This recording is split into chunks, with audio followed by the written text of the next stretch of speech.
Lagi rame nih soal SD Impres. Emang ada apa sih dengan SD Impres? Apakah ada yang salah dengan SD Impres? Menurut penelitian Esther Duflo, SD Impres ini dibangun di era Soeharto pada kurun waktu 1973 hingga 1978. Lebih dari 61.000 SD Impres dibangun kala itu.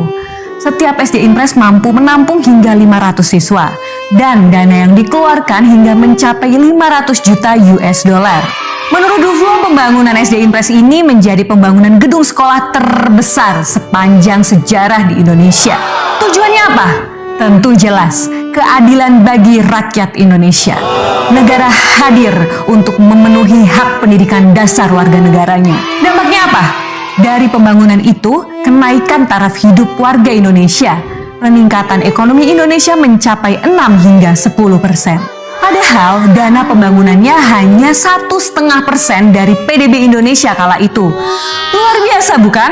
Jika melihat Anies Baswedan meneruskan semangat mantan Presiden Soeharto dalam pendidikan, Anies pun turut serta memberikan kontribusi untuk sekolah-sekolah di pedalaman dan terpencil di Indonesia. Lewat program Indonesia Mengajar, Anies turut membantu pemerintah untuk terus meningkatkan kualitas pendidikan di seluruh pelosok Indonesia. Anies gerakkan anak-anak muda, putra-putri terbaik bangsa Indonesia untuk ikut serta membangun negara utamanya dalam hal pendidikan. Ribuan pengajar telah bergabung, ratusan ribu pelamar Indonesia Mengajar pernah mendaftarkan diri. Luar biasa bukan?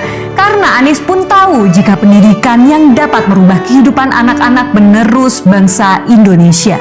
Di Jakarta, Anies membangun sekolah dengan konsep gedung net zero karbon. Gedung sekolah negeri di Jakarta jadi berkelas tak kalah dengan gedung sekolah swasta. Bisa dibayangin kan kalau Anies yang jadi presiden, kualitas dan kuantitas pendidikan Indonesia akan seperti apa? Jangan ragu lagi, 2024 ikut gerbong perubahan bersama Anies Baswedan.